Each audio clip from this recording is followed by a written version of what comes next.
ప్రభు నందు ప్రియులారా, ప్రభు నామమున మీకు వందనములు. ఈరోజు దేవుని యొక్క వాక్య ధ్యానము యోహాను వ్రాసిన మొదటి పత్రిక 1వ అధ్యాయము 9వ వచనము.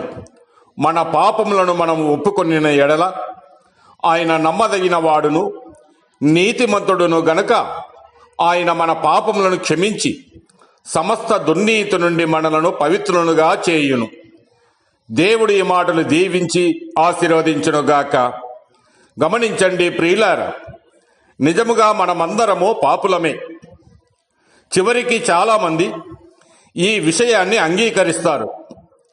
అయితే ప్రతి ఒక్కరూ పాపులే అన్న వాస్తవము దేవుణ్ణి వారి పాపాల పట్ల కళ్ళు మూసుకునేలా చేయదు.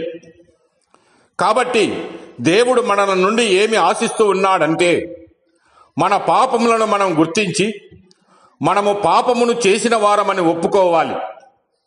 మనము చేసిన పాపాలను చేయలేదని మనము చెప్పలేము, లేదా మన మంచి పనుల ద్వారా వాటిని ప్రక్షాళనము చేయలేము.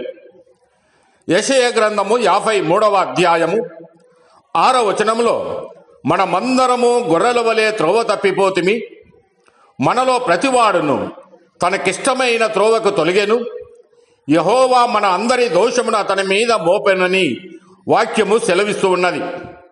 అయితే ప్రియులారా, ఈ సమయంలో మనం ఏమి చేయాలి అంటే, ముందుగా మన స్థితిని మనము గమనించాలి. మనమందరము తప్పిపోయామని గుంపుగా ఒప్పుకోవాలని దేవుడు ఆశించడం లేదు. కానీ వ్యక్తిగతముగా మనలో ప్రతి ఒక్కరము ఆయన తీర్పును అంగీకరించి మన వ్యక్తిగత పాపాలన్నిటినీ ఆయన ఎదుట ఒప్పుకోవాలని ఆయన ఆశిస్తూ ఉన్నాడు. అలా మనము చేసినట్లయితే ఆయన తీర్పును, ఆయన శిక్షను మనము ఎదుర్కొనము. ఆ నిందను కూడా మనం వినము. మనము దయను, సంపూర్ణ క్షమాపణను పొందుతాము. మన పాపాలను తన సొంత కుమారునిపై ఉంచినట్లు దేవుడు మనకు చూపిస్తూ ఉన్నాడు. క్రీస్తు యేసు మన పాపాలను భరిస్తూ శిలువపై మరణించాడు. ప్రభు అయిన యేసు శ్రమలు దేవుని కోరికను నెరవేర్చేందుకే దేవుడు ఆయనను మరణము నుండి తిరిగి లేపాడన్న వాస్తవము గొప్ప రుజువుగా ఉన్నది. కలవరి శిలువలో క్రీస్తు ఖచ్చితమైన పాప ప్రాయశ్చిత్తాన్ని జరిగించాడు. దాని ద్వారా మానవులందరూ తమ పాపాలన్నిటినీ దేవుని ఎదుట పూర్తి నమ్మకముతో ఒప్పుకొనేందుకు వీలు అయ్యింది. క్రీస్తు వారి పాప శిక్షను ఈపాటికే భరించినందుకు వారికను రెండవసారి శిక్షించబడరు. కాబట్టి దేవుడు వారి పాపాలన్నిటిని పూర్తిగా క్షమిస్తాడు.